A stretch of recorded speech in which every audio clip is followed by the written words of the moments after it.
การเทศนาการเขียนการค้นคว้าซึ่งอาจจะเป็นเรื่องเฉพาะตัวแต่ก็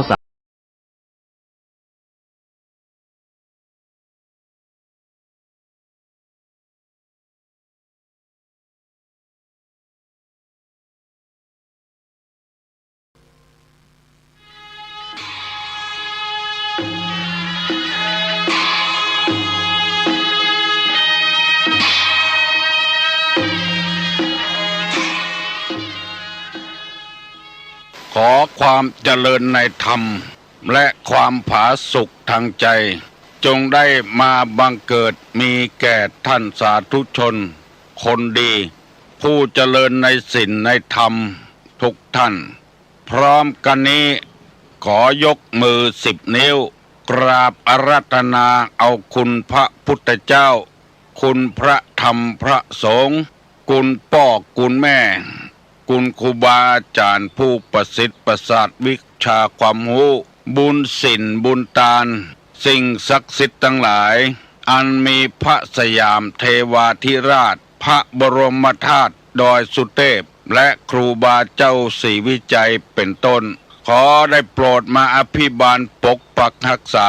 พระสงฆ์พระเจ้าพระเนนเถนน้อยและท่านผู้รับฟังรายการทุกคนทุกท่านคือปากันมีความสุขกายสุขใจ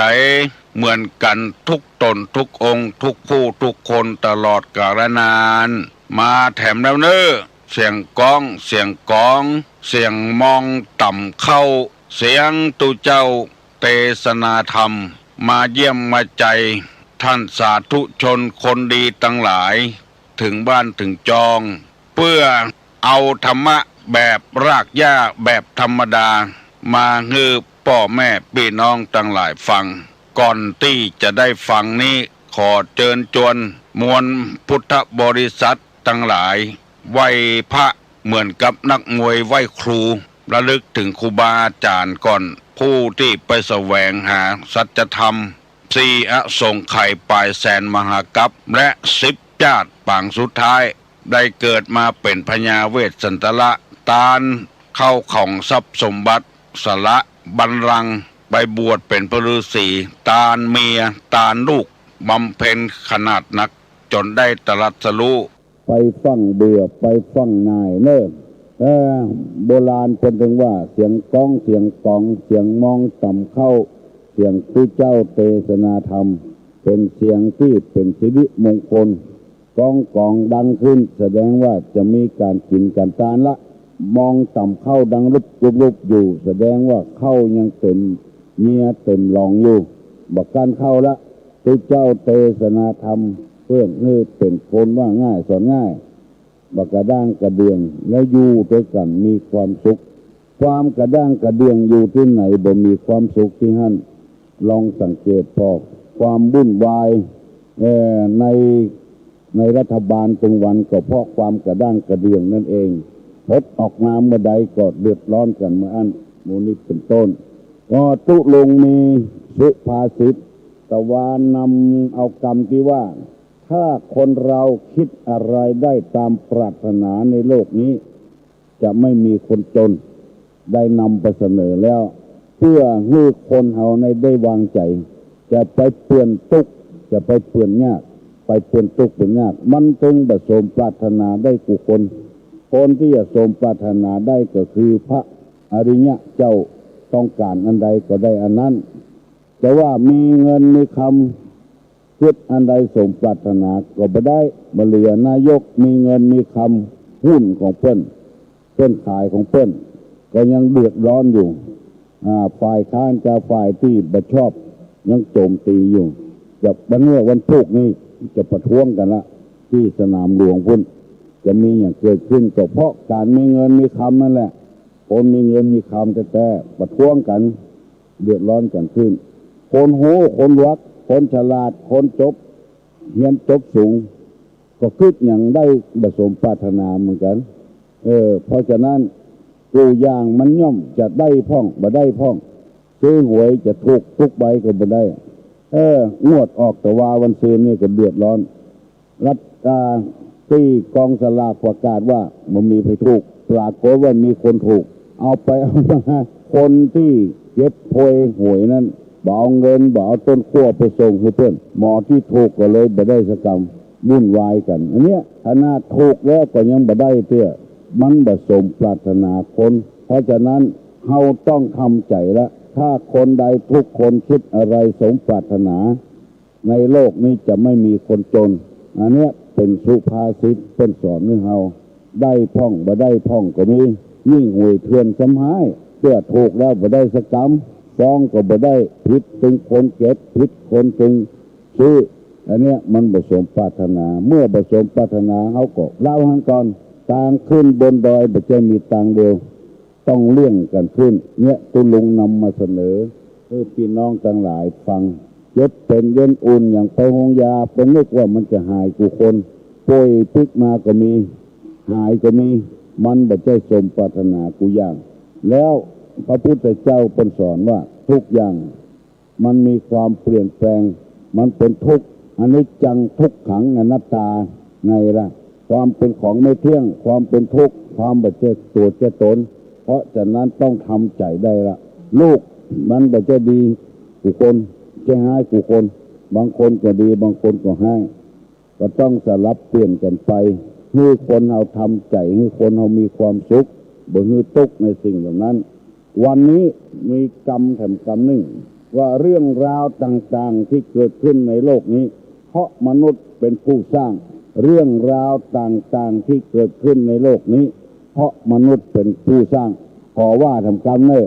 เรื่องราวต่างๆที่เกิดขึ้นในโลกนี้เพราะมนุษย์เป็นผู้สร้างเพราะมนุษย์เป็นผู้สร้างมนุษย์จึงรับเคราะห์รับกรรมสิ่งเหล่านั้นคือหมายความว่าถ้าเฮาบ่สร้างมันก็บ่มีเรื่องเนี่ยเกิดขึ้นมาถ้าเฮาสร้างมันก็ย่อมจะมีเรื่องเกิดขึ้นมาเอากันง่ายๆว่าถนนมันบ่เคยมีกันเพื่อมันก็มีปัญหาเรื่องการไปกันมาแต่ปัญหาเรื่องถนนนั้นบางทีก็คุกคักไปยากมายากเพราะคนมันแต่งขึ้นมามันก็ย่อมรู้ของมันหัวอยู่ในบ้านดีๆไม้ก้นเขาใส่ถ้าเอาบอกแปลงหัวไม้ก็บอกก้นเขาใส่หัวผัวเมียอยู่กับกันเพราะผัวเป็นคนสร้างเอาเมียเพราะเมียเป็นคนสร้างเอาผัวลูกเกิดขึ้นมาแถมเพราะพ่อแม่เป็นคนสร้างลูกเพราะฉะนั้นมันจึงฟัดมันเวียงกันพ้องเป็นธรรมดา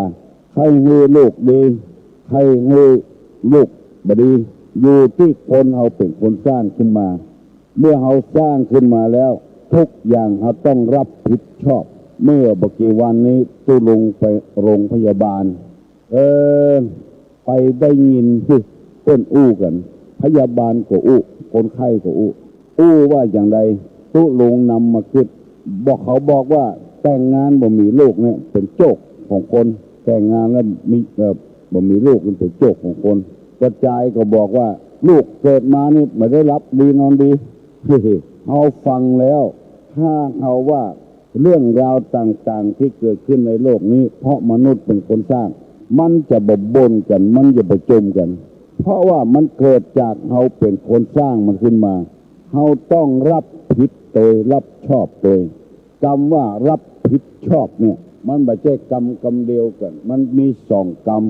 ผิดเขาก็ต้องรับชอบเขาก็ต้องรับลูกเกิดมาใหม่ๆบ่ได้รับบ่ได้นอนเขาต้องเป็นคนรับลูกเกิดมาเขาต้องเป็นคนรับผิดโดยละอ่อนใหญ่หน้ากาบานขึ้นมามันดีขึ้นมา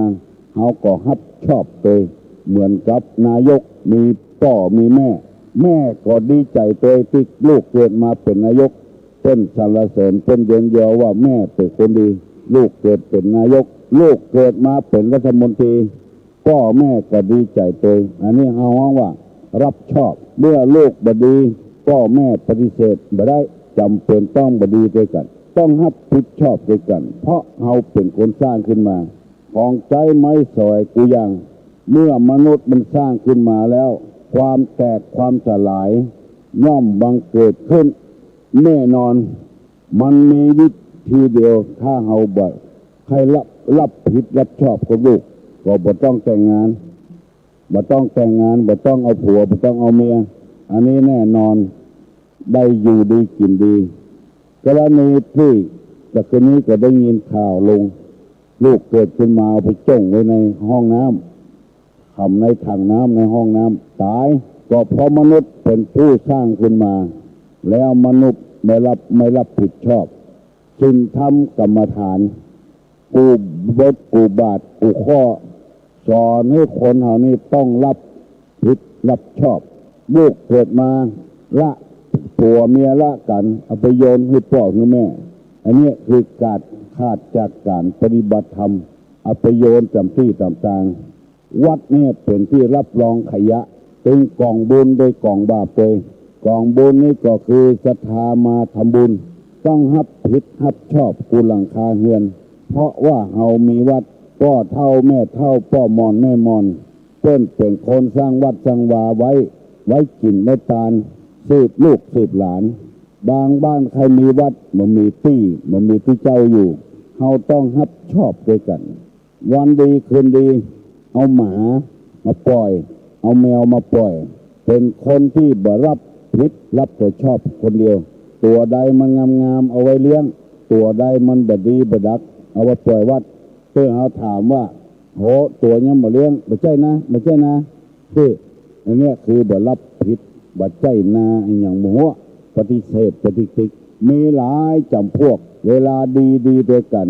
เวลาหายปฏิเสธกันวุ่นวายในพุทธศาสนานี่สอนให้คนรับผิดรับชอบเพราะว่าเขาเป็นคนสร้างขึ้นมาอย่างมีปัญหาเกี่ยวกับวิทยุนี่พอสร้างขึ้นมาปัญหามันก็เกิดขึ้นละทุกอย่างปัญหาทุกอย่างเกิดขึ้นเครื่องเสียกะคนคุมไปอยู่ไปกะสารพัดอย่างไปรบกวนขึ้นของเพื่อนกะน้ำมือของมนุษย์ทั้งนั้นมันเกิดขึ้นมาแล้วต้องรับผิดรับชอบอย่างตุลงมานั่งถ้าบ่มีมนุษย์บ่สร้างขึ้นมาตุลงก็บ่ได้มานั่งอู้กับพี่น้องสิบสาวชาวบ้านถ้ามันมีขึ้นมามนุษย์เป็นคนสร้างขึ้นมาโรงเรียนกาวัดกาโบสถ์วิหารศาลากาเป็นน้ำมือของคนทั้งนั้นทุกสิ่งทุกอย่างในโลกนี้มนุษย์เป็นคนสร้างขึ้นมาบัจจัยเทวบุตรเทวดาที่ไหนเป็นคนสร้างขึ้นมาเรื่องราวต่างๆเนี่ยเรื่องราวต่างๆเป็นผู้สร้างเรื่องสร้างราวขึ้นมาถ้าว่าสร้างขึ้นมามันก็มีปัญหาอันนี้เป็นสุภาษิตเป็นกล่าวไว้เรื่องราวต่างๆที่เกิดขึ้นในโลกนี้เพราะมนุษย์เป็นผู้สร้างเป็นผู้ทำขึ้นมาเรื่องราวต่างๆถ้าอยู่ตามธรรมชาติของมันก็บ่มีเรื่องมีราวอย่างสักอย่างบ่มีเรื่องอย่างเกิดขึ้นมาถนนหนทางรถลาอย่างนี้มนุษย์เป็นผู้สร้างทั้งนั้นคนเฮาเป็นคนสร้างทั้งนั้นสิ่งสารสัตว์มันก็สร้างกระหางของมันสมมติว่าอย่างนกนี่ก็สร้างหางไข่สารนะอย่างอื่นมันไม่ได้สร้างขึ้นมาแต่คนมันมีสร้างขึ้นมาไฟฟ้าการน้ำประปาในการต้องรับผิดรับชอบเหมือนกันกูคนอันนี้เป็นสุภาษิตที่ตุลงนำมาเสนอวันละอย่างวันนี้จะเอาธรรมะเกี่ยวกับที่ว่าโดยการรักการใช้จ่ายทรัพย์สมบัติที่ถูกต้องเงินทองที่ได้มานะว่าใครมันฝืดเคืองว่าใครมันเดือดร้อนต้องจ่ายตามนี้ตุลุงจะเล่าให้ฟัง1เลี้ยงตน2เลี้ยงมารดาบิดา3เลี้ยงบุตรภริยา4เลี้ยงบริวาร5เลี้ยงมิตรสหายให้เป็นสุขอันนี้ทรัพย์สมบัติที่ได้มานะถ้าจ่ายตามนี้แล้วบ่ผิดสักอย่างถูกต้องเลยเลี้ยงตัวเองเลี้ยงพ่อเลี้ยงแม่เลี้ยงลูกเลี้ยงเมียเลี้ยงลูกเลี้ยงผัวเลี้ยงบริวารเลี้ยงมิตรสหายอันนี้จ่ายที่ถูกต้อง2ใช้ป้องกันภัยธรรมชาติและอันตรายจากบุคคลต่างๆอันนี้จ่ายให้ถูกต้อง3ใช้ทำพี5คือยาติพีอติพีบุพเพตพีราชพีเทวตพีเทวตาพีอันนี้คือหมายความว่าพลีนี่คืออุทิศญาติพีฮือพี่ฮือน้องช่วยเหลือพี่น้องวงศาคณาญาติบุพเพตพีคือทำบุญไปให้พ่อให้แม่ครูบาอาจารย์ราชพีคือว่าเสียภาษีอากรคือแก่บ้านแก่เมือง ราชพรีเทวตาพรีอุทิศให้เทวบุตรเทวดาพระอินทร์พระพรหมพญายมมาราชคุณนาคน้ามาสวดแม่พระธรณีเจ้าที่32ตนจำบุญตนจำบาปตนจำน้ำอยากในตันโมตันตุจุมาปิญญปัสสานุโมทนาอันนี้จ่ายที่ถูกต้องแล้วก็ข้อที่4ใช้บำเพ็ญทักษิณาทานในสมณพราหมณ์ผู้มีศีลบริสุทธิ์คือถวายให้แก่สมณชีพราหมณ์หมายถึงที่เจ้าพระเนรผู้บริสุทธิ์ผู้มีศีลบริสุทธิ์ตามกรรมอันนี้ถูกต้องการใช้จ่ายอาหารจ่ายการใช้จ่ายทรัพย์สมบัติถ้าเหลือไปกว่านั้นมันผิดไปแล้วเช่นเอาไปเล่นการพนันเอาไปดื่มสุรายาเมาเอาโมนี้จ่ายที่ผิดเอาไปลงทุนก๊ายาพิษก๊าของที่ทำลายระเบิดก๊าลูกปืนก๊ายาพิษต่างๆยาบ้าต่างๆโมนี้จ่ายผิดคนใดมีเงินมีทองมีทรัพย์สมบัติถ้าจ่ายอย่างสี่อย่างนี้จะบทุกข์จะบจนจะบเดือดร้อนวุ่นวายคือแบ่งให้มันเหมาะเป็นสัดเป็นส่วนบ่ใช่ว่าทุ่มเทให้หมดตนเองนี่ก็จำเป็นต้องเลี้ยงต้องพ่อต้องกอยเครื่องประดับประดาผ้านุ่งผ้าใบอันนี้จำเป็นเพราะตนเองทำพ่อแม่เป็นผู้เลี้ยงมาคือกำเนิดเอามายังบ่พอเลี้ยงเอาแถมสมัยนี้ทรงห้ามทรงเฮียนแถมการที่ได้ทำงานดีได้มีเงินเดือนบัดเดียวนี้หาได้ยากคนที่คิดถึงพ่อถึงแม่เอาตั้งหน้าเป็นไปพอมีเงินมาน้อยเอาดาวรถจานดาวตู้เย็นจานดาวเครื่องใช้ไม้สอยจานบ่คิดเต็งหาพ่อหาแม่ว่าที่เฮาได้ทำงานมานี่เพราะไผมีจักหลายรายที่ตังวัดได้ส่งไปเพราะว่าเมื่อหนุ่มเมื่อน้อยทุกข์ยากลำบากลำบนพ่อแม่เอามาฝากไว้พยายามส่งเขาถึงจะเจอลูกเจอหลานก็ตามพอได้เงินได้ทองพองได้งานทำมาละลืมเหี่ยแล้วลืมวัดบุญวาลืมสถานที่เพราะฉะนั้นเพิ่นจึงบอกคือว่าเลี้ยงบิดาเลี้ยงมารดาเลี้ยงบิดาอย่าไปลืมสิ่งเหล่านี้พอมีเงินมาสักวัน2 วันซื้อรถมาที่เจ้าเจิมทั้งที่เจ้าเป็นคนส่งต่อเข้าเฮียนแล้วมีงานทำได้แล้วก็ลืมวัดลืมวาลืมสถานที่เจ้ทำงานก็มีลืมไปหมดอันเนี้ยมันบ่ถูกต้องเพื่อนว่าถ้าถูกต้องก็ควรจะเลี้ยงพ่อเลี้ยงแม่เลี้ยงครูบาเลี้ยงภรรยาเลี้ยงบุตรเพราะว่าเราแต่งงานถ้าเป็นผู้ชายก็เลี้ยงไม่ยิงก็เลี้ยงผู้ชายแล้วเกิดลูกเกิดมาก็จำเป็นต้องเลี้ยงอย่าเอาไปทุ่มเทคนอื่นฝากคนอื่นบางเต้ก็ปิดทองหลังพระลูกได้ห้ามได้เฮียนเพราะคนอื่นพยายามปกปิดเหมือนให้ลูกได้รู้ว่าคนอื่นเป็นคนส่งคิดว่าตัวเองพ่อแม่เป็นคนส่งก็มีพยายามปกปิดตลอดเวลาเหมือนให้ลูกให้หลานได้รู้อีกก็มีหลายอย่างเพราะฉะนั้นเฮาเกิดมาแล้วเฮาต้องรับผิดรับชอบโดยเลี้ยงบริวารหมายถึงว่าคนทำงานในบ้านของเฮาจำเป็นต้องเลี้ยงต้องพ่อต้องควายและเลี้ยงมิตรสหายหืดมกหืดเป็นทุกข์นั้นมิตรสหายนี่ก็จัดสำคัญเพราะว่าได้คบหาสมาคมกับกันแล้วก็ใช้ป้องกันภัยธรรมชาติและอันตรายจากบุคคลต่างๆคือหมายความว่าภัยธรรมชาติอันตรายจากบุคคลต่างๆจำเป็นจะต้องใช้เงินใช้ทองที่ถูกต้องมันจะเกิดขึ้นกับตัวเราแล้วก็ทำบุญอุทิศคือญาติคือพ่อคือแม่คือพี่คือน้องบุพเพตพีราชพีเนี่ยถนนต้นแต่งคือรถใจรถเดินถนนบดีกระดาเพิ่นเวลาจะเสียภาษีการรถเดือดตะเมาะบนตะเมาะอันนี้คือคนเราบอกเข้าใจมันจำเป็นจะต้องฮื้อบ่ได้เข้าใจของเพิ่นอย่างเพิ่นมาเก็บไฟฟ้าเนี่ยบางคนเดือด ไฟฟ้าแปลงเหียอย่างแปลงเหียถ้าเฮาบักไข่ให้มันแปลงบักไข่เสียเงินเสียทองเฮาก็บ่ต้องใจกลมน้ำมันก๊าซเหียมันก็หมดเรื่องเดือดก้าน้ำแปลงกับไฟแปลงหมู่นี้เป็นต้นเป็นให้ความสะดวกกับเฮากูอย่างแล้วเฮาถึงเวลาเฮาจะจ่ายเงินไปเดือดไปบนบ่ให้ความสะดวกกับเพิ่นหลายคนแล้วมาจ่อที่วัดไปเก็บค่าไฟฟ้ามาเดี๋ยวนี้เพิ่นบ่ให้เก็บละเพราะว่าคนด่าคนนี้ไปเสียคนเดียวคนใดมันไปเสียเพื่อกดตัดหม้อเนี่ยยาเช่นยาจัดที่เขาบ่มากเก็บเงินบ้านก็เพราะเนี้ยเพราะคนหมู่เนี้ยบ่มีราชพีมาเดือดให้คนมาเก็บสตางค์คนเก็บสตางค์กับไฟนี้เขาบ่ฮู้เรื่องหยัง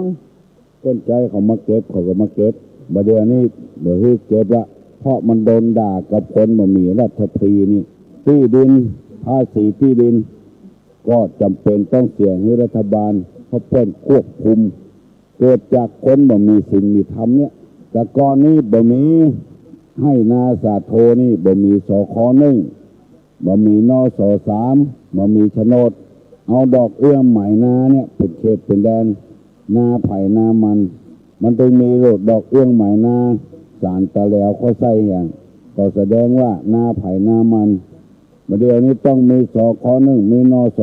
.3นส.3เอาไปการันตีเอาไปนี่อย่างก็ไม่ได้ต้องเอาโฉนดกันก่อนหมู่เนี้ยมันเกี่ยวกับคนที่ขาดศีลขาดธรรมเนี่ยในสมัยโบ